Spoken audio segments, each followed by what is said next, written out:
এটা কি হলো আমার সাথে, এটা তো ঠিক হয় নাই। আমার মনে ব্যথা লাগলো, আরে বাবা 300 কোটি টাকা, ইয়ার ये तो बहुत बड़ा पैसा है। এটা যুবকরা ঠিক করে নাই, ছাত্ররা কাজটা মোটেও ঠিক করে নাই। পরে দেখলাম 5 আগস্টে উনি মামুর বাড়ি দিল্লি পালিয়ে গেলেন। আমাদের ডক্টর ইউনুস সাহেব আসলেন। 300 কোটি, यार ये तो बहुत दूर की बात है। 300 কোটি নয়, মাত্র 20 কোটির কমেই ঠিক হয়ে গেল।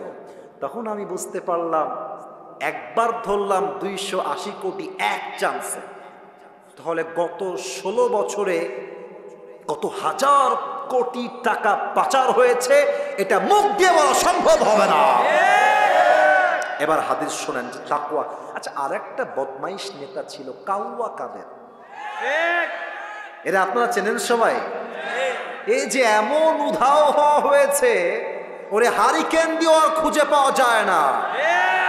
তবে যেখানেই লুকাও তোমরা, সময় আসবে এমন ইন্দুরের গর্ত পালাবার জন্য কোথাও। আবু বকর রাদিয়াল্লাহু তাআলা আনহু পুরো দেশের প্রধানমন্ত্রী, কোটি কোটি টাকা তার অর্থ সম্পদের ভেতরে আছে রাজ্যের জন্য। ছেলে এসে বলছে, আব্বাজান, মায়ের মাধ্যমে বলছে, বাবার কাছে বলবা আমরা সবাই মিলে সারিদ খেতে চাই। সারিদ আরবের সবচাইতে দামি খাবারের নাম হলো সারিদ। তো ছেলে হচ্ছে প্রধানমন্ত্রীর ছেলে, আর বাবা হচ্ছে প্রাইম মিনিস্টার। তো বাবা বলছে যে আমি মাফ চাই তোমাদের সবার কাছে, আমার পক্ষে সারিদ কিনে দেওয়া সম্ভব নয়, আমার কাছে এই টাকাই নাই যে আমি তোমাদের কিনে খাওয়াই দেব। প্রধানমন্ত্রীর ছেলে সারিদ খাবে, বাপের কাছে টাকা নাই। তো বাপ বের হয়ে গেছে। 2 মাস পরে যখন বাসায় আবার আসছে, দেখছে তার বউ প্লেটে করে সারিদ নিয়ে আসছে বাবাকে দেওয়ার জন্য। তো আব্বা বলছে, আরে সারিদ কই থেকে আসলো, আমি তো টাকা দেই নাই, আসলো কই থেকে? এবার ওমর ফারুক রাদিয়াল্লাহু তাআলা আনহুর পরে যে আগে যে তিনি খলিফা ছিলেন, আবু বকর রাদিয়াল্লাহু তাআলা আনহু, তার বউ ডাক দিয়ে বলছে, আবু বকর, আপনি যে প্রত্যেক মাসে আমাকে হাত খরচের টাকা দেন, ওই টাকা বাঁচিয়ে বাঁচিয়ে আমি আপনার জন্য সারিদ ক্রয় করেছি, আপনি খান, এটা হালাল টাকার সারিদ। সারিদ খেয়েছে। খাওয়ার শেষেই মজলিসে শুরা, মেয়র, এমপি, মন্ত্রী, দায়িত্বশীল সবাইকে ডেকে বিশাল বড় একটা মজলিস করেছেন। আপনি বিয়ে করবেন, 25 বছর বয়স, মেয়ের কাছে গেছেন মেয়ে দেখতে, দেখছে আপনার মুখে চাপ দাঁড়িয়ে আছে। সোনামণি, দাড়ি রেখে তোমাকে ভালো লাগছে না, দাড়ি কেটে ফেলতে হবে, দাড়ি কাটলে তোমাকে স্মার্ট লাগবে, আমি তোমাকে বিয়ে করবো, দাড়িতে আমার পছন্দ নয়। তুমি যদি মুত্তাকি হও তোমার কথা কেমন হবে আমার থেকে শুনে নাও। তুমি বলবা, যেই বেডি আমার দাড়ির জন্য বিয়ে করতে চায় না, সেই বেডি আমার বউ হওয়ারই যোগ্যতা রাখে না। এটা নবীর সুন্নাহের দাড়ি, এটা আজও আছে, আগামীতেও থাকবে। যেই মেয়ে বিয়ে করতে চায় না দাড়ির জন্য, আলবিদা, সালাম, বাই বাই, টাটা, আল্লাহ হাফেজ। তোমার মতো টিকটকার মেয়েকে আমি নিজেই বিয়ে করব না। তাহলে দাড়ি আছে, আল্লাহর ভয় আছে, মেয়ে যাবে যাক, আমি নবীর সুন্নাহের দাড়িতে কখনো খুঁট ঠেকাইতে পারবো না, ঠিক কিনা? 3 নাম্বার এক্সাম্পল দিয়ে শেষ করছি। এলাকায় বিয়ে শাদী হয় না? এই যে মুরব্বীরা কয় হয়, যুবকরা কয় হয় না, কারণ হুজুর আমি তো বিবাহিত না। আরে বেটা কথা কন, হয় কি হয় না? এখনকার বিয়ে শাদী যতই ভালো হোক, মুরব্বী আব্বাজান যতই 5 ওয়াক্ত নামাজি হোক, বিয়ের বাড়িতে গান বাজনা না বাজলে নাকি বিয়েই হয় না। আমি নিজেই দেখলাম এক মুরব্বীকে 5 ওয়াক্ত নামাজ পড়ে, মসজিদের একদম অ্যাক্টিভ মুসল্লি, বাট মেয়ের বিয়েতে ডিজে বক্স বাজতেছে। আব্বাজান, ওই নামাজ দিয়ে কোনো কাজ হবে না যেই নামাজ দিয়ে আপনি আপনার মেয়ের বিয়েতে ডিজে বক্স বন্ধ করতে পারেন না। আপনার কথা হবে, একটা গ্রামের মানুষ আমার বিয়েতে আসুক বা না আসুক, এনজয় করুক কিংবা না করুক, ডাজন্ট ম্যাটার, আমি আল্লাহকে ভয় করি, আমার মেয়ের বিয়েতে কোরআন তেলাওয়াত বাজবে, ডিজে বক্সে কোনো গান বাজবে না। হালালকে অ্যাকসেপ্ট করবেন, হারামকে অ্যাভয়েড করবেন, ইটস ডান। প্রথমটা শেষ। নাম্বার 2 মারাত্মক, এইটা যুবকরা ফেল মারবা, বিশেষ করে মেয়েরা ফেল মারবে। পেছনের আর কোনো কথা শুনতে না ভাই, যা বলবেন সাইডে গিয়ে ইঙ্গিতে। সবাই একটু কাশি দেন।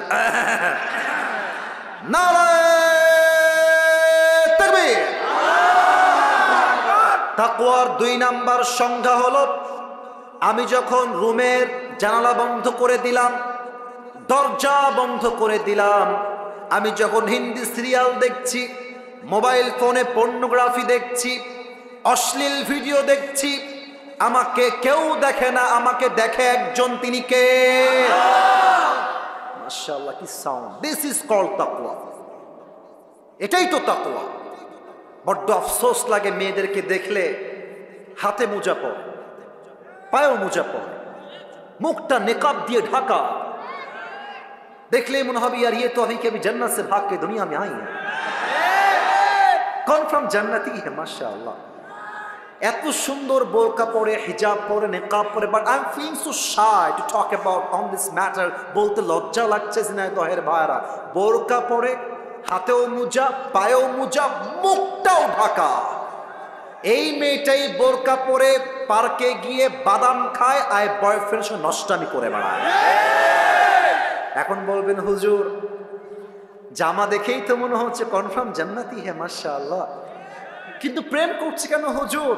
সোনামণি, উপরে ফিটফাট, ভেতরে পুরোটাই সদরঘাট।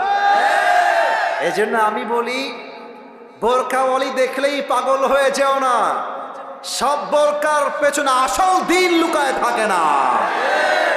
অতএব যেই মেয়েটা বোরকা পরে পার্কে পার্কে প্রেম করছে, ও যদি বুঝতো আমাকে কেউ না দেখলেও আল্লাহ দেখছেন, ও কি বোরকা পরে প্রেম করতে পারত? সেই দিন একজন যুবক আমার কাছে আসছে। এটা আসলে বড্ড মারাত্মক ঘটনা। এটা না বললে যুবকরা তাকওয়া কাকে বলে বুঝবা না তোমরা। এক যুবক এসে বলছে, হুজুর আমি যদিও বা 5 ওয়াক্ত নামাজ পড়ি, তবে এটা অনেকের রোগ, এখানে যারা এসেছে অনেকের রোগ এইটা। বলছে হুজুর আমি নামাজ পড়ি, তবে আমার রাতের বেলা ব্লু ফিল্ম না দেখলে না হাসবা না।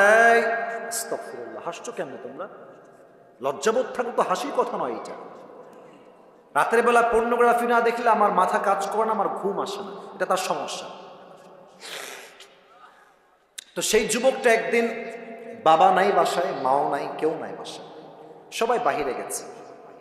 তো রাত বাজে 12টা 1টা মেবি অন অ্যান অ্যাভারেজ। তো জানালা বন্ধ করে দিয়েছে। বামে কেউ মনে হয় কথা বলছো, পায়ে হাত। ভালোবাসার ভাইয়েরা কথা বলবেন না, আচ্ছা একদম কথা বলবেন না। রাত বাজে 12টা 1টা। যুবকটা বলছে, মা বাবা কেউ নাই হুজুর, আমি জানালাও বন্ধ করে দিয়েছি, দরজাও বন্ধ, everything is locked. Also I have turn of my light, যত রুমের লাইট ছিল সব অফ করে দিয়েছি, আমি একা, অন্ধকার, পুরো বাসা ফাঁকা। তো আমি মোবাইল ফোনটা নিয়ে আমি পর্নোগ্রাফি দেখার জন্য কানে হেডফোন দিয়ে মানে মোবাইল ফোনটা অন করেছি। তো আমি পর্নোগ্রাফি দেখছি, I was watching pornography at the same time. Just আমার কানে একটা ঠাস করে শব্দ আসলো, মনে হলো কেউ বাসায় এসেছে। আমি খুব দ্রুত ইয়ারফোন খুলে মোবাইল ফোনটা সাইডে রেখে দিয়ে ভাবলাম যে হয়তো আব্বা আম্মা কেউ চলে আসছে, আমাকে দেখে ফেলবে, সব রেখে দিয়েছি, লাইট দিয়ে দিয়েছি, গেট খুলে দিয়েছি, দৌড় দিয়ে গেছি, ভয়ে থরথর করে কাঁপছি, কেউ মনে আমাকে দেখে ফেললো পর্নোগ্রাফি দেখতে, সম্মান তো নষ্ট হয়ে যাবে আমার। আমি গিয়ে দেখছি কেউ আসে নাই, জানালা বন্ধ ছিল, ওই পাশে বন্ধ, গেট বন্ধ, গেটও বন্ধ। আমি গিয়ে দেখলাম একটা বিড়াল এসেছে। বিড়ালটা একটু লাফ দিতে গিয়ে গ্লাসটা পড়ে গ্লাস ভেঙে গেছে, সেই শব্দ আমার কানে এসেছে। তখন আমার কলিজায় একটা কথা আঘাত লাগলো, যে সামান্য একটা বিড়ালের শব্দে আমার কলিজায় কম্পন তৈরি হয়ে গেল, কেউ আমাকে দেখে ফেলে কিনা। কিন্তু প্রত্যেকটা মুহূর্ত যে আল্লাহ আমাকে দেখছেন, এটা আমি কল্পনা করতে পারি নাই হুজুর। আর যখন থেকে বুঝে গেছি যে আল্লাহ আমাকে দেখেন, আমি যখন হিন্দি গান দেখি আল্লাহ আমাকে দেখেন, আমি যখন পর্নোগ্রাফি গেটটা লাগিয়ে দিয়ে দেখি আল্লাহ আমাকে দেখেন, ওই তাকওয়ার চিন্তা আসার পর থেকে আজ অব্দি আমি কখনো পর্নোগ্রাফি ভিডিও আজ অব্দি দেখি নাই। সুবহানাল্লাহ, এটাই তো তাকওয়া। কেউ দেখে না, কেউ শোনে না, শোনে একজন, দেখে একজন, তিনি কে? ওমরে ফারুক রাদিয়াল্লাহু তাআলা আনহুর জামানায় ওমরে ফারুক একবার বাসার থেকে বের হয়েছেন, রাত বাজে 2 থেকে 3টা। একটা বাসার সামনে গিয়ে দাঁড়িয়ে গিয়েছে, দেখছেন বাসায় কোনো সমস্যা আছে কিনা, কিছু লাগবে কিনা। তো উনি আওয়াজ পেলেন যে বাসার ভিতরে মা এবং মেয়ে বসে আছে। কথা কি বলছে ওই পাশে? ওই পাশে কে কথা বলছে দেখেন তো আপনারা। কথা বলো না কলিজারা, কতবার বলা যায়, তোমরাই বলো। 1 ঘন্টা তো হয়ে গেল, কেন কথা বলো তোমরা? তো দেখছে মা তার মেয়েকে বলছে যে এই মেয়ে, দুধের পেয়ালা নিয়ে আসছে, দুধের পেয়ালা তুই এখন পানি মিশা, পানি মিশাবি, বিক্রি বেশি হবে, লাভ বেশি হবে। মেয়ে বলছে মা আমি পারবো না। কারণ কি? বলছে মা তুমি কি জানো না ওমরে ফারুক ফরমান জারি করেছে এই রাষ্ট্রের কেউ দুধের সঙ্গে পানি মিশিয়ে বিক্রি করতে পারবে না। মা বলছে আরে বাদ দে, কোথায় ওমর, কোথায় তার সৈন্য, কোথায় পুলিশ, কোথায় বিডিআর, কোথায় র্যাব, কেউ নাই, তুই মিশা পানির সঙ্গে দুধ মিশা। বলছে মা আমি দুধের সঙ্গে পানি মিশাইতে পারবো না, কারণ হলো ওমর নাই, পুলিশ নাই, র্যাব নাই, বিডিআর নাই, কেউ নাই। বাট এই মুহূর্তে আমাকে দেখছে একজন, আওয়াজ দিয়ে বলেন সবাই তিনি কে? এই কথা শুনে ওমরে ফারুক বাহির থেকে থরথর করে কেঁপে উঠেছে। আরে একটা যুবতী মেয়ের মাঝে এই পরিমাণ আল্লাহর ভয়! ওমরে ফারুক বুদ্ধি করে বাসার দেওয়ালে একটা দাগ টেনে দিয়েছে। আগামীকাল সকালবেলা সন্তান আব্দুল্লাহ ইবনে ওমরকে ডাক দিয়ে বলছে এদিকে আসো। ও আব্বা জান তুমি কি বিয়ে করতে চাও কিনা আমাকে বলো। তো ছেলে বলছে আব্বা আমি বিয়ে করতে চাই, তবে পাত্রীকে। ওখানে একজন উঠে যাচ্ছে, এই যে এই যে এই যে এই যে এই যে একজন, এই যে মুরব্বী বসেন। একজনও ওঠেন না 1 ঘন্টা। একজন উঠলে আমার চোখ আছে, সবার দিকে আমার চোখ যাচ্ছে। আমি আর কিছুক্ষণ ওয়াচ করব, দোয়া না করে কেউ মাঠ ছাড়তে পারবে না, ঠিক কিনা বলেন? বলছে আব্বা বিয়ে করতে চাই, তবে ছেলে ভেবেছে হয়তো আমার জন্য রাজকুমারী আব্বা দেখে রেখেছে, প্রিন্সেস, রাজার মেয়ে, রাজরানী হবে।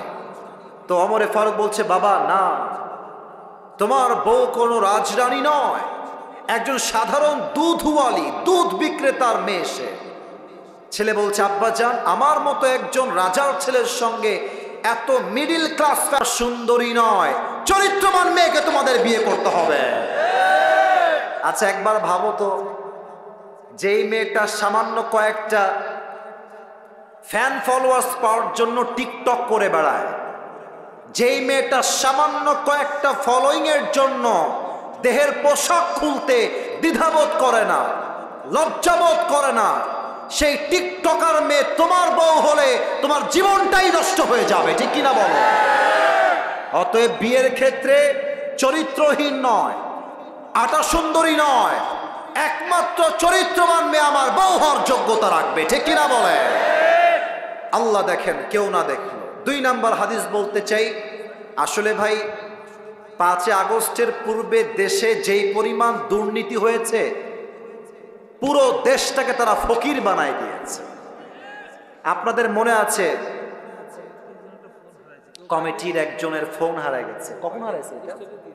কখন হারাইছে এটা? ওই আনার সময়। আহা আহা ভাই, কেউ যদি পেয়ে থাকেন আমি বিনয়ের সঙ্গে বলবো প্লিজ, এই কষ্ট আমি বুঝি, ফোনটা কেউ পেলে একটু দিয়ে যাবেন, রেকর্ড হচ্ছে তো পরে বদনাম হয়ে যাবে। কেউ যদি পেয়ে থাকেন একটু দিয়ে যান।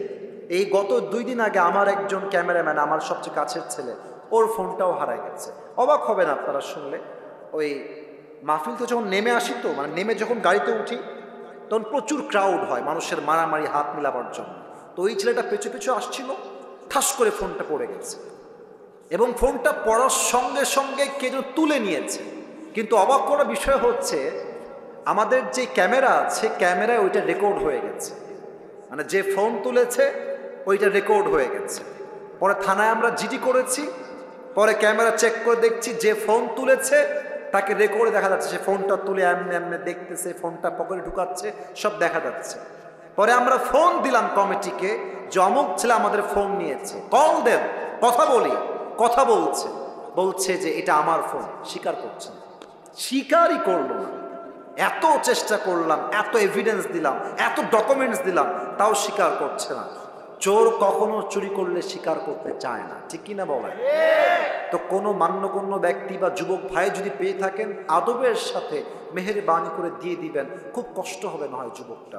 আল্লাহ তাকে ব্যাগ দেওয়ার তৌফিক দান করুক, পড়েন সবাই আমিন। তো দেখবেন যে 3 আগস্টের একটা ভিডিও ফেসবুকে আছে, 3 আগস্টের, যদি মনে চায় বাসায় গিয়ে চেক করে দেখবেন, আমার কথা যদি মিথ্যা হয়। তো দেখবেন যে আমাদের যে মেট্রো রেল ছিল, মেট্রো রেল ঢাকার আগুন লেগে গেল 3 আগস্ট বা 2 আগস্টে। তো আমাদের যিনি প্রধানমন্ত্রী ছিলেন, এই মহিলা নাটক করতে পারতো খুব ভালো, খুব নাটক। এই যে দেখেন আমার দিকে, আমি অত পারবো না, আমি দেখতেছি উনি কেউ নাক মুছতেছে আর কাঁদতেছে আর বলতেছে মেট্রো রেল ঠিক করতে আমার 300 কোটি টাকা লেগে যাবে। এটা কি হলো আমার সাথে, এটা তো ঠিক হয় নাই। আমার মনে ব্যথা লাগলো, আরে বাবা 300 কোটি টাকা, ইয়ার ये तो बहुत बड़ा पैसा है। এটা যুবকরা ঠিক করে নাই, ছাত্ররা কাজটা মোটেও ঠিক করে নাই। পরে দেখলাম 5 আগস্টে উনি মামুর বাড়ি দিল্লি পালিয়ে গেলেন, আমাদের ডক্টর ইউনূস সাহেব আসলেন। 300 কোটি यार ये तो बहुत दूर की बात है। 300 কোটি নয়, মাত্র 20 কোটির কমেই ঠিক হয়ে গেল। তখন আমি বুঝতে পারলাম, একবার ধরলাম 280 কোটি এক চান্সে, তাহলে গত 16 বছরে কত হাজার কোটি টাকা পাচার হয়েছে, এটা মুখ দিয়ে বলা সম্ভব হবে না। এবার হাদিস শোনেন যে তাকওয়া। আচ্ছা, আরেকটা বদমাইশ নেতা ছিল কাউয়া কাদের, এরা আপনারা চেনেন সবাই? এই যে এমন উধাও হওয়া হয়েছে, ওরে হারিকেন দিয়ে আর খুঁজে পাওয়া যায় না। তবে যেখানেই লুকাও তোমরা, সময় আসবে এমন ইন্দুরের গর্ত পালাবার জন্য কোথাও। আবু বকর রাদিয়াল্লাহু তাআলা আনহু পুরো দেশের প্রধানমন্ত্রী, কোটি কোটি টাকা তার অর্থ সম্পদের ভেতরে আছে রাজ্যের জন্য। ছেলে এসে বলছে আব্বাজান, মায়ের মাধ্যমে বলছে বাবার কাছে বলবা আমরা সবাই মিলে সারিদ খেতে চাই। সারিদ আরবের সবচাইতে দামি খাবারের নাম হলো সারিদ। তো ছেলে হচ্ছে প্রধানমন্ত্রীর ছেলে আর বাবা হচ্ছে প্রাইম মিনিস্টার। তো বাবা বলছে যে আমি মাফ চাই তোমাদের সবার কাছে, আমার পক্ষে সারিদ কিনে দেওয়া সম্ভব নয়, আমার কাছে এই টাকাই নাই যে আমি তোমাদের কিনে খাওয়াই দেব। প্রধানমন্ত্রীর ছেলে সারিদ খাবে, বাপের কাছে টাকা নাই। তো বাপ বের হয়ে গেছে। 2 মাস পরে যখন বাসায় আবার আসছে, দেখছে তার বউ প্লেটে করে সারিদ নিয়ে আসছে বাবাকে দেওয়ার জন্য। তো আব্বা বলছে আরে সারিদ কই থেকে আসলো, আমি তো টাকা দেই নাই, আসলো কই থেকে? এবার ওমরে ফারুক রাদিয়াল্লাহু তাআলা আনহুর পরে যে আগে যে তিনি খলিফা ছিলেন আবু বকর রাদিয়াল্লাহু তাআলা আনহু, তার বউ ডাক দিয়ে বলছে আবু বকর, আপনি যে প্রত্যেক মাসে আমাকে হাত খরচের টাকা দেন, ওই টাকা বাঁচিয়ে বাঁচিয়ে আমি আপনার জন্য সারিদ ক্রয় করেছি, আপনি খান, এটা হালাল টাকার সারিদ। সারিদ খেয়েছে। খাওয়ার শেষেই মজলিসে শুরা, মেয়র, এমপি, মন্ত্রী, দায়িত্বশীল সবাইকে ডেকে বিশাল বড় একটা মজলিস করেছেন।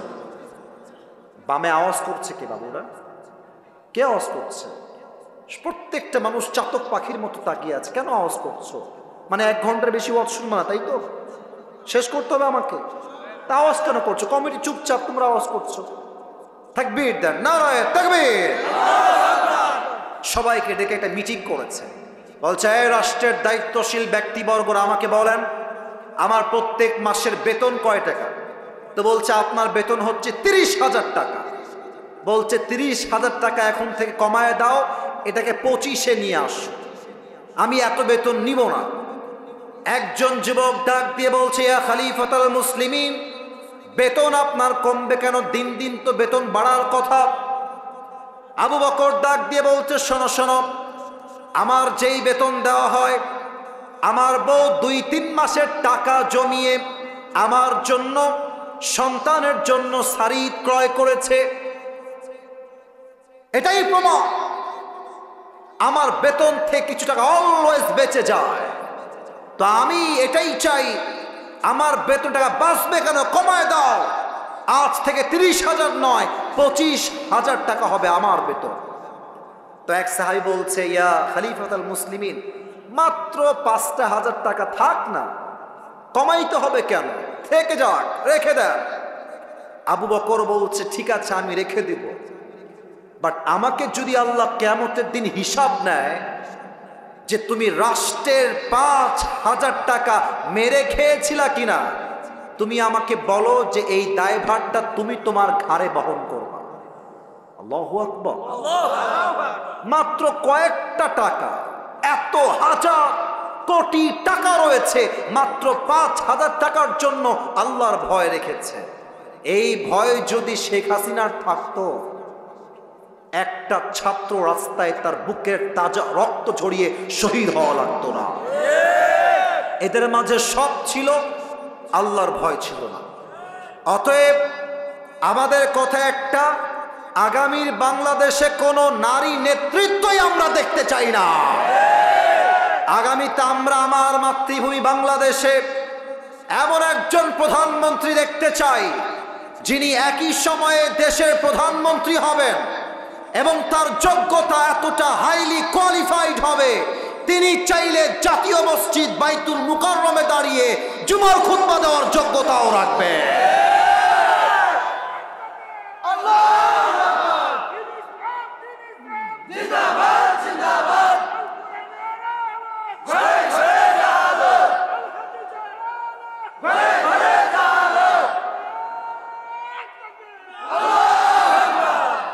বাঘের বাচ্চা তাকবীর দিয়েছে, ঠিক কিনা বলে?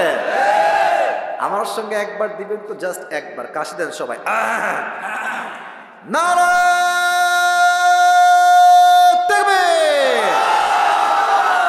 তাহলে তাকওয়ার 2 নাম্বার সংজ্ঞা হলো, কেউ দেখে না, কেউ শোনে না, শোনে একজন, দেখে একজন, তিনি কে? এবার একটা গল্প বলবো কোরআন হাদিসের বাহিরে। এখন আপনারা বলবেন, এখন তাফসীর তো 1 ঘন্টা ঠিকঠাক ছিল হুজুর, গল্প বলবেন কেন? বলা যাবে না? এটা শিক্ষার জন্য বলবো, বলা যাবে কি যাবে না? এই যে যে যুবকগুলো এসেছে সব তাগড়া, 19, 20, 21, 22 বয়স, বলবেন এই চলো নামাজে যাই, বলবে হুজুর প্যান্টটা আমার খারাপ, নামাজ পড়তে পারবো না। আছে না না? প্যান্ট খারাপ নয়, চরিত্র খারাপ। ছোট্ট একটা গল্প বলছি তাকওয়াকে ঘিরে, বুঝবেন, মেসেজ নিবেন। 2 নাম্বার মেসেজ বলবো, পুরস্কার দিয়ে দোয়া করে বাসায় ফিরে যাব। রাজি আছেন তো ইনশাআল্লাহ? যুবকরা একদিন ঠিক হবে বোঝাবার জন্য আমি একটা গল্প মাঝে মাঝে বলি। আমার বাসা তো খুলনায়, আমার ভাষার মধ্যে খুলনার টান মাঝে মাঝে চলে আসে, তা আমি কিছুটা খুলনার ভাষায় বলবো, শুনবেন তো ইনশাআল্লাহ? ওই ব্যাঙে আর সাপে ছিল চরম বন্ধুত্ব। আমাকে বলতে হবে ব্যাঙ আর সাপ। এই যে স্যাররা কথা কয়, আপনারা কথা কন না, হোয়াট ইজ দিস? ব্যাঙ আর সাপ। তো একদিন ব্যাঙ আর সাপ বসে আছে মাঠের উপরে। তো ব্যাঙ কচ্ছে, বন্ধু তোমার চেহারা বড্ড সুন্দর বন্ধু, তোমার যে গায়ের রং জাস্ট ওয়াও, তোমার যে ফসফস করা স্টাইল দেখতে চরম ভালো লাগে বন্ধু, খুবই সুন্দর তুমি দেখতে। তো সাপ পামটাম খেয়ে ফুলে গেছে। বন্ধু আমি সত্যি সুন্দর নাকি বন্ধু? বলতো হয় বন্ধু তুমি সত্যি সুন্দর, অনেক সুন্দর। তো এত প্রশংসা খেয়ে তো ফুলে গেছে। এখন ব্যাঙ বলছে, বন্ধু সবই ঠিকঠাক আছে, তবে তোমার একটা বিষয় আমার বড্ড ভালো লাগে না, একদম খারাপ লাগে দেখতে। বলছে কি কওদি বন্ধু, কি খারাপ লাগে তোমার? তো বলছে, বন্ধু তোমার চেহারাও সুন্দর, রঙও সুন্দর, ফসফসও সুন্দর, বাট তুমি যখন রাস্তা দিয়ে হাঁটো বন্ধু, সোজা হয়ে হাঁটতে পারো না, ত্রিং বিরিং করে হাঁটো। এই ত্রিং বিরিংটা আমার পছন্দ হয় না বন্ধু, তুমি কি সোজা হয়ে হাঁটতে পারো না? তো সাপ বলছে, বেয়াদব, তোর এত বড় সাহস, তুই আমার বদনাম করতেছিস, তোরা আজকে খাইছি। এমনি ফস করে উঠছে। এখন ব্যাঙ করছে, বন্ধু তুমি লোক তো সুবিধার না, তোমার এতগুলো প্রশংসা করলাম, তোমার গায়ে ঠেকলো না, তোমার একখানে বদনাম করলাম, গায়ে লেগে গেল বন্ধু, তুমি তো লোক সুবিধার না। ব্যাঙ দিয়েছে 1 লাফ, গিয়ে পড়ছে পুকুরের ভেতরে। এখন সাপ যে ফস করে উঠছে, পাশে ছিল এক রাখাল। রাখাল করছে, কিডা রে? মানে কিডা? দৌড় দিয়ে আসছে, দেখছে মাশাআল্লাহ সাপ মামা এইভাবে আছেন। এখন রাখালের হাতে ছিল বিশাল লম্বা একটা বাঁশের লাঠি। রাখাল বলছে দেরি করা যাবে না, বিসমিল্লাহ বলে এখনই শুরু করে দেই।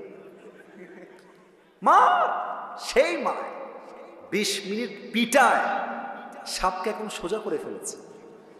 এখন সাপ যে সোজা হয়ে গেছে, সাপ আর কথা কয় না। এখন ওদিকে ব্যাঙ তো পানির নিচে লুকায় আছে। ব্যাঙ কয় কি রে, 1 ঘন্টা হয়ে যায়, 2 ঘন্টা হয়ে যায়, বন্ধু কথা কষ্ট না কিসের জন্য? বন্ধু গেল কোহানে, বন্ধু আমার গেল কোহানে। উঠে আসছে, এসেই দেখছে অবাক করা বিষয়, বন্ধু আর তিরিং বিরিং নাই, বন্ধু সোজা হয়ে গেছে। এখন ব্যাঙ বলছে কি খবর রে, বন্ধু আমার সোজা হইলো কেমবেলা?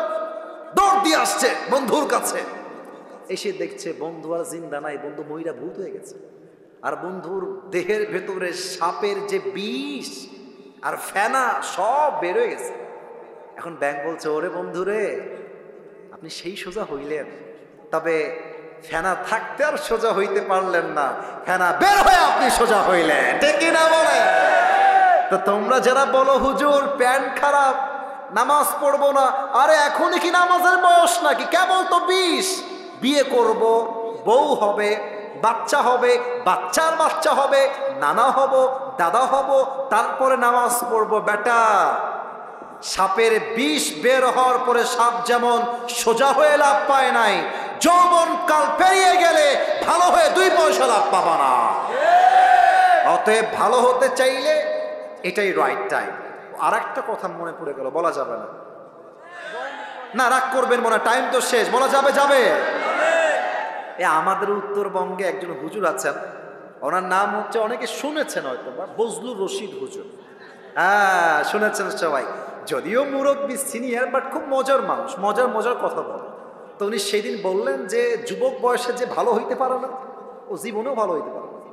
বোঝাবার জন্য একটা এক্সাম্পল দিলেন।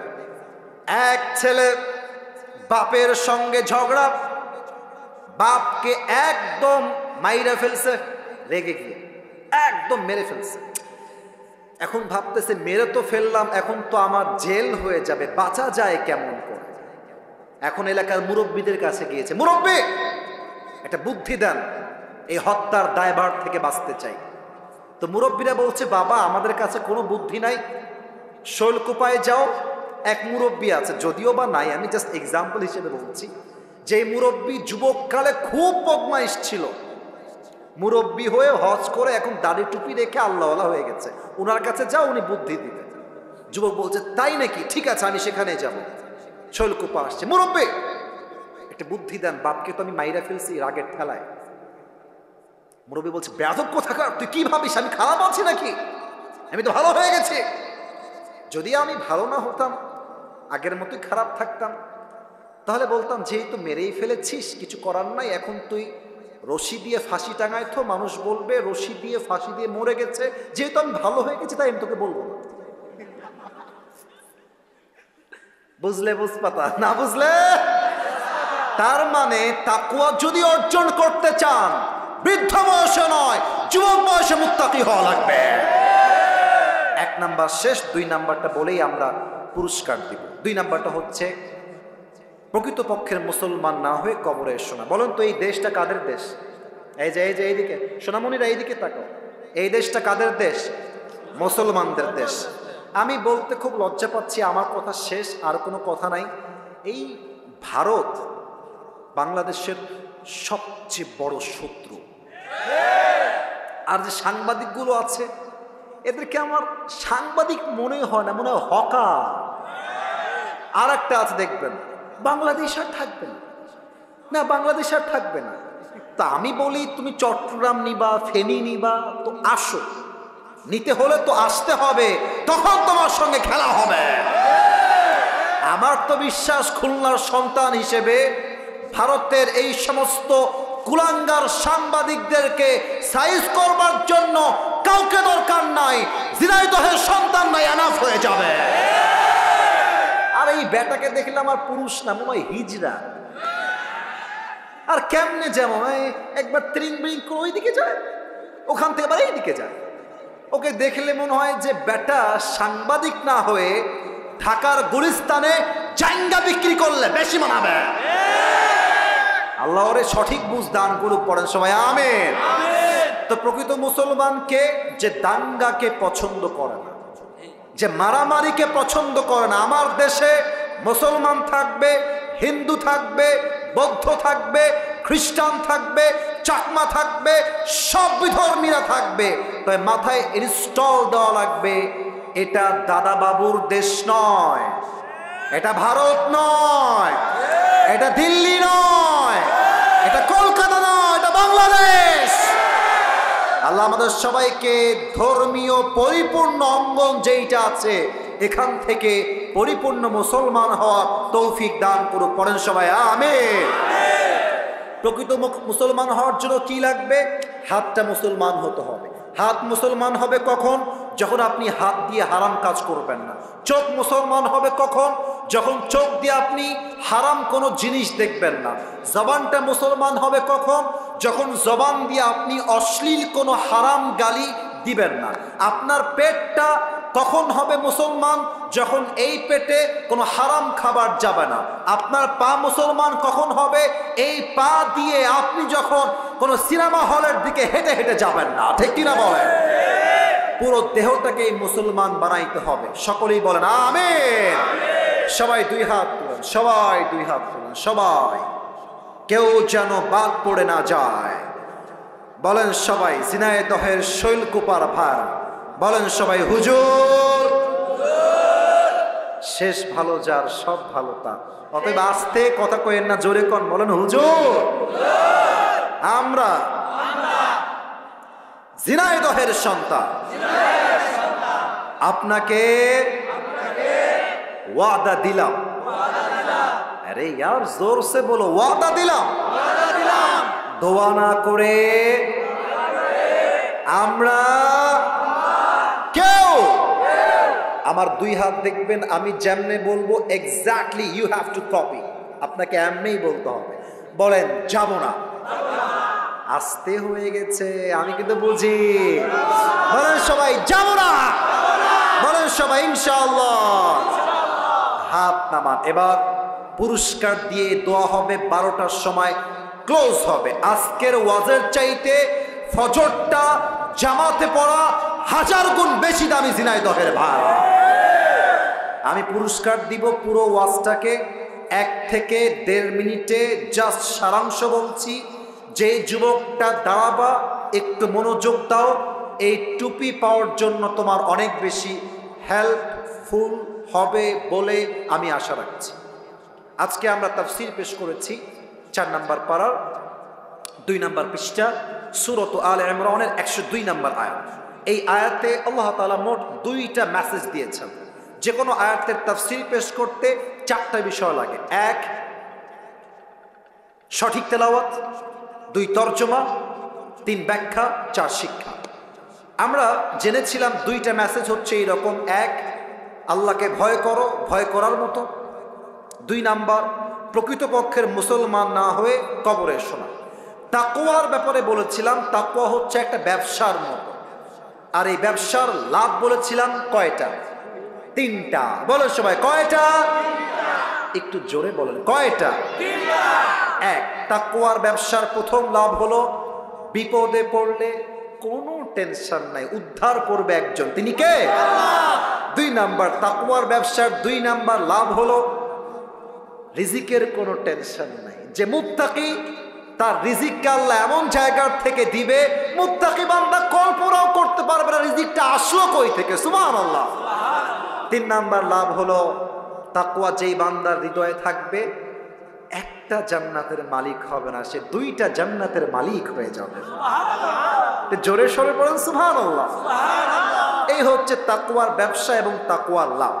তারপরে বলেছিলাম যে তাকওয়া আসলে কাকে বলে। 2টা অর্থ বলেছিলাম, ভেরি শর্টকাট বলছি। এটা বলেই 2 নাম্বারটা বলে শেষ করে দেব। একটা সংজ্ঞা হলো হালালকে অ্যাকসেপ্ট করতে হবে, হারামকে অ্যাভয়েড করতে হবে। অর্থাৎ হারাম আছে যেখানে আমরা নাই সেখানে, হালাল আছে যেখানে আমরা আছি। 1 নাম্বার ডেফিনেশন শেষ। হালালকে অ্যাকসেপ্ট করবেন, হারামকে বাদ দিবেন, আপনি আল্লাহর চোখে মুত্তাকি হয়ে যাবেন। নাম্বার 2 তাকওয়া মানে কেউ দেখে না, কেউ শোনে না, কেউ জানে না, বাট আমাকে অলওয়েজ অবজার্ভ করে একজন আওয়াজ দিয়ে বলেন সবাই, তিনি কে? সেই ক্ষেত্রে দুইটা হাদিস বলেছিলাম। এক, ওমরে ফারুকের হাদিস, ওই মেয়ের সঙ্গে তার ছেলের বিয়ে দিয়েছেন টাকার জন্য নয়, রূপের জন্য নয়, বাড়ির জন্য নয়, একমাত্র তাকওয়ার গুণ দেখে বিয়ে দিয়েছেন। ঠিক কিনা বলেন? এক নাম্বার হাদিস শেষ। দুই নাম্বার বলেছিলাম, এই রাষ্ট্র দুর্নীতিমুক্ত হবে তখন যখন এই রাষ্ট্রের প্রত্যেকটা নেতা হৃদয়ে আল্লাহর ভয় থাকবে। আবু বকর রাদিয়াল্লাহু তাআলা আনহু বেতন বলেছিলাম এক্সাম্পল হিসেবে 30,000। যখন তার বউ শাড়ি কিনলো টাকা বাঁচিয়ে, উনি বুঝে গেলেন বেতনটা একটু বেশি হয়ে যায়, উনি কমিয়ে দিলেন। একটাই কারণ, এটার কিয়ামতে হিসাব হবে, সেই ভয় তার অন্তরে আল্লাহ দিয়েছেন। অতএব আমি যত দুর্নীতি করি, দেশের টাকা বিদেশে পাচার করি, যত যাই করি, কেউ না দেখলেও দেখে একজন, তিনি কে? এক নাম্বার তাকওয়া শেষ। দুই নাম্বার হচ্ছে do not die except as a Muslim. মুসলমান না হয়ে কবরে শোনা। মুসলমান কখন হব? চোখ যখন মুসলমান হবে, হাত যখন মুসলমান হবে, পা যখন মুসলমান হবে, জবান যখন মুসলমান হবে, পেট যখন মুসলমান হবে। পা মুসলমান হবে কখন? যখন এই পা দিয়ে হারাম কোনো কাজে আমরা পদক্ষেপ নিব না। হাত মুসলমান হবে কখন? যখন এই হাত দিয়ে আমি মাস্টারবেশন করব না, যখন এই হাত দিয়ে আমি চুরির দিকে হাত বাড়াবো না, তখন আমার হাতটা মুসলমান হবে। এই চোখ মুসলমান হবে কখন? যখন আমি এই চোখ দিয়ে কোনো গায়রে মাহরাম নারীর দিকে চোখ তুলে তাকাবো না। আমার জিহবা মুসলমান হবে কখন? যখন আমি জিহবা দিয়ে কোনো গীবত করব না, গালি দিব না। আমার পেট মুসলমান হবে কখন? যখন আমার এই পেটে হারাম কোনো খাদ্য প্রবেশ করবে না। ঠিক কিনা বলেন? এই দুইটা মেসেজ এবং তাকওয়ার ব্যবসার লাভ তিনটা। আমি প্রশ্ন করলে উত্তর দিতে পারবে, 3 বার চান্স দেওয়া হয়, বেঁধে গেলে আমি উত্তর নিজেই বলে দেব 3 বার যদি বেঁধে যাও। এমন কোন যুবক যে পারবা প্রশ্ন করলে উত্তর দাঁড়িয়ে যাও বাঘের বাচ্চার মতো? কে আছে? একজন আছে, পাওয়া গেছে। ভাই আপনি এই পাশে চলে আসেন, এই পাশে। খুব মনোযোগ দিয়ে শুনছিল, আমি ডানে থাকার সময় তাকে দেখলাম যে খুব মনোযোগ দিয়ে শুনছে। এই পাশে একদম মাইকটা নিবেন। আমার ঝিনাইদহের শৈলকুপার ভাইয়ের আমার দিকে তাকান। নিয়ম বলে দেই, আমার ভাই 3 বার বেঁধে গেলে আমি তাকে হেল্প করব, উত্তর বলে দিব। সে না পারলে আরেকজনকে চান্স দেওয়া হবে। আর 2 নম্বর নিয়ম হলো, যারা অডিয়েন্স এখন এসেছেন, বসে আছেন, দে আর মাই রিয়েল অডিয়েন্স। যারা 2-1 জন চলে গেছে, হয়তো আমার চেহারা দেখতে তারা এসেছে, বাট এখন যারা এসেছে আমাকে দেখার জন্য কেউ আসে নাই, একমাত্র আল্লাহর ভালোবাসায় তারা মাহফিলে অংশগ্রহণ করেছে। ঠিক কি না? এদিকে আসেন। 2 নাম্বার নিয়ম হচ্ছে আপনাদের জন্য, এদিকে ঘুরে তাকান। আচ্ছা, বুঝতে পেরেছি, ওটা বুঝে গেছি। আমি এই নিয়ম বলে দেই, আমার ভাই যখনই কোনো উত্তর দিয়ে দিবে, আপনারা সবাই জবান খুলে বলবেন মারহাবা। বলেন সবাই মারহাবা। কেউ যেন উঠে যাবেন না। আমি দোয়া শেষ না করা অবধি কাউকে যেন না দেখি উঠে যাচ্ছে না। চরম বেয়াদবি হবে, এটা আমার সম্মানেও আঘাত লাগবে, এটা কোরআনকে অসম্মান করা হবে। জাস্ট 5টা মিনিট আর ধৈর্যের পরিচয় দিবেন। ভাই সালাম দেন সবাইকে। আসসালামু আলাইকুম ওয়া রাহমাতুল্লাহি ওয়া বারাকাতুহু। ওয়া আলাইকুম আসসালাম ওয়া রাহমাতুল্লাহি ওয়া বারাকাতুহু। উত্তরটা একটু আসতে হয়েছে, আবার সালাম দাও।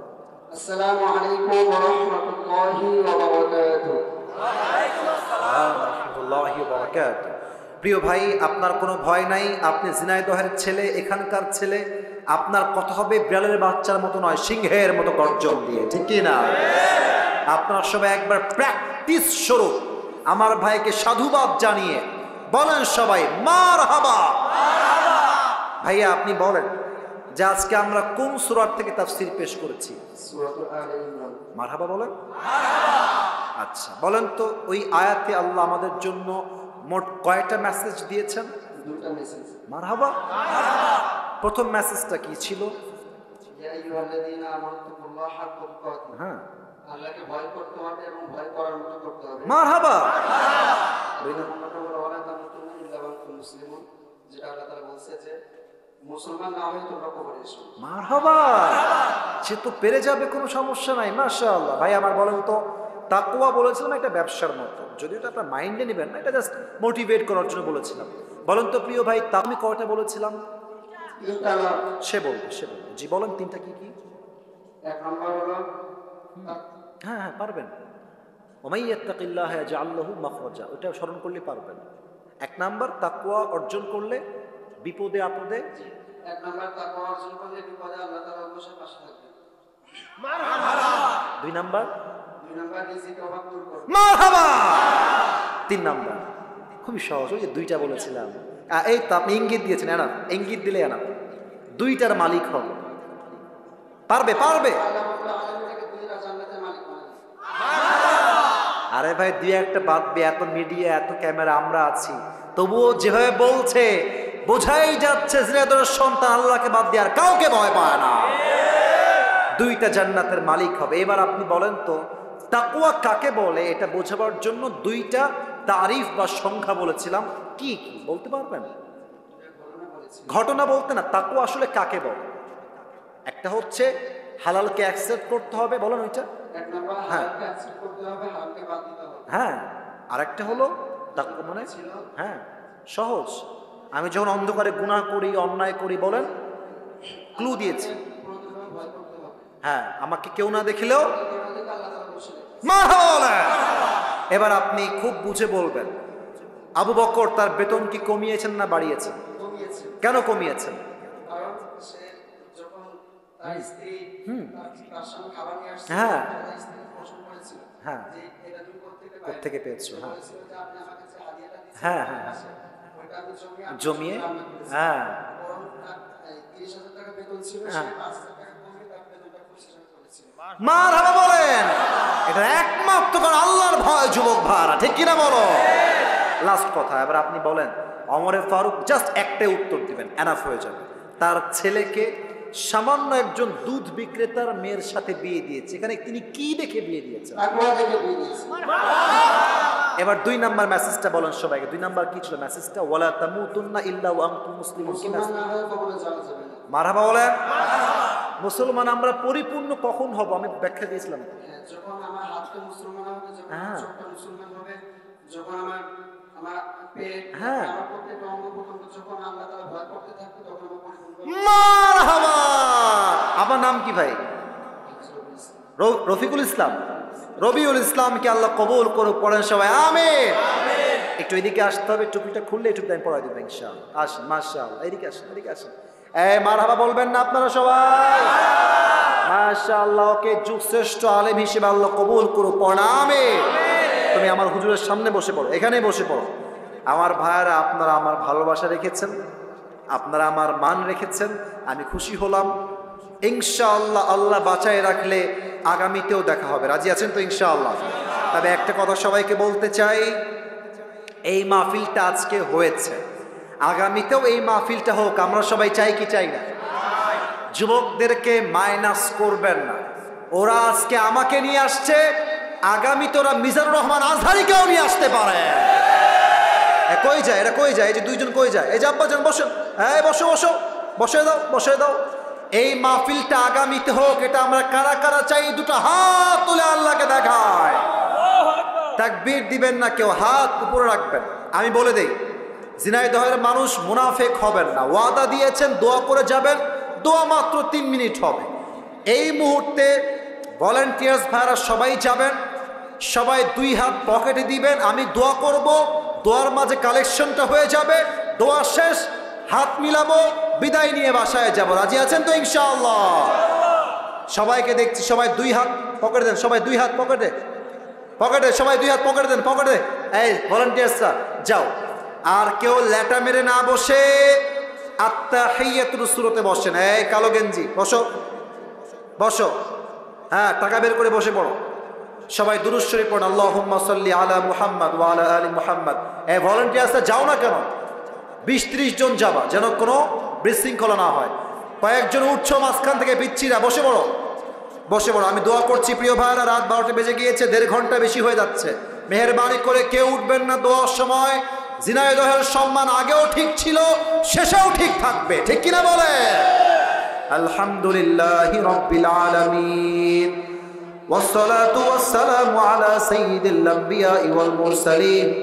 এই মাঝখানে এরা কই যায়? বেয়াদবি কেন করে এরা? বসো, আজীব ছেলে পেলে, কথা শোনো না, বসো। ওয়াসসালাতু ওয়াসসালামু আলা সাইয়্যিদিল আম্বিয়া ওয়াল মুরসালিন ওয়া আলা আলিহি ওয়া আসহাবিহি আজমাইন। আল্লাহ রাব্বুল আলামিন ঝিনাইদহের জমিনে, এই শৈলকুপার জমিনে তোমার শাহী দরবারে হাত তুলেছে আল্লাহ। কলিজার টুকরা যুবক ভাইয়ারাও তোমার শাহী দরবারে হাত তুলেছে আল্লাহ। মেহেরবানি করে সবাইকে তুমি ইসলামের খাদেম হিসেবে কবুল এবং মঞ্জুর করে নাও আল্লাহ। আল্লাহ রাব্বুল আলামিন দয়া করে মেহেরবানি করে আমার যে কলিজার টুকরা মুরব্বী আব্বাজানরা হাত তুলেছে, প্রত্যেকটা মুরব্বী আব্বাজানকে তুমি আবু বকর রাদিয়াল্লাহু তাআলা আনহুর মতো ইসলামের সৈনিক হিসেবে কবুল এবং মঞ্জুর করে নাও আল্লাহ। আল্লাহ রাব্বুল আলামিন দয়া করে মেহেরবানি করে আমাদের পক্ষ হতে যাদের জনম দুঃখিনী আম্মা জান, জনম দুঃখী আব্বা জান বিদায় নিয়ে অন্ধকার কবরে চলে গিয়েছে, সকলের কবরকে তুমি জান্নাতের বাগান হিসেবে কবুল এবং মঞ্জুর করে নাও আল্লাহ। আল্লাহ রাব্বুল আলামিন দয়া করে মেহেরবানি করে আমার যে যুবক ভাইরা আজকের মাহফিলকে বাস্তবায়ন করবার জন্য মাথার ঘাম পায়ে ফেলে তারা পরিশ্রম করেছে আল্লাহ, আমার কলিজার টুকরা যুবক ভাইদের পরিশ্রমকে তুমি তোমার সন্তুষ্টির ওয়াসিলা হিসেবে কবুল এবং মঞ্জুর করে নাও আল্লাহ। আল্লাহ রাব্বুল আলামিন আজকের মাহফিলকে বাস্তবায়ন করবার জন্য যারা অর্থ দিয়ে সহযোগিতার হাত বাড়িয়েছে, সকলের দানকে তুমি তোমার সন্তুষ্টির ওয়াসিলা হিসেবে কবুল এবং মঞ্জুর করে নাও আল্লাহ। আল্লাহ রাব্বুল আলামিন দয়া করে মেহেরবানি করে আজকের মাহফিলে যেই মায়েরা বোনেরা আমার ওয়াজ শুনেছে আল্লাহ, প্রত্যেকটা মা বোনকে তুমি ফাতেমা রাদিয়াল্লাহু তাআলা আনহার চরিত্রে চরিত্রবান হওয়ার তৌফিক দান করে দাও আল্লাহ। আমার যেই যুবক ভাইরা দিনরাত পরিশ্রম করে আজকের এই মাহফিলকে বাস্তবায়ন করেছে, নেক্সট বছর এর চাইতে আরো সুন্দর মাহফিল যেন করতে পারে আল্লাহ, সেই তৌফিক আমার যুবক ভাইদেরকে তুমি পরিপূর্ণরূপে দান করে দাও আল্লাহ। আল্লাহ রাব্বুল আলামিন সর্বশেষ একটা দোয়া করে তোমার শাহী দরবার থেকে বিদায় নিব আল্লাহ। সেই 10টা 25 থেকে নিয়ে এখন রাত বাজে 12টা 5, যুবক ভাইয়ারা মুরব্বী আব্বা জানরা অত্যন্ত ধৈর্যের সাথে এই 1.5 ঘন্টার বেশি সময় ধরে কোরআন থেকে হাদিস থেকে প্রত্যেকটা কথা দিল থেকে শ্রবণ করেছে আল্লাহ। আজকের এই মাহফিলে আমরা সবাই যেমন একসঙ্গে বসতে পেরেছি, জান্নাতুল ফেরদাউসে সবাই যেন একসঙ্গে মেহমান হতে পারি, সেই তৌফিক আমাদের সবাইকেই তুমি দান করে দাও আল্লাহ। রব্বানা তাকাব্বাল মিন্না ইন্নাকা আনতাস সামিউল আলিম ওয়া তুব আলাইনা ইন্নাকা আনতাত তাওয়াবুর রহিম। সুবহান রাব্বিকা রাব্বিল ইজ্জাতি আম্মা ইয়াসিফুন ওয়া সালামুন আলাল মুরসালিন ওয়ালহামদুলিল্লাহি রাব্বিল আলামিন।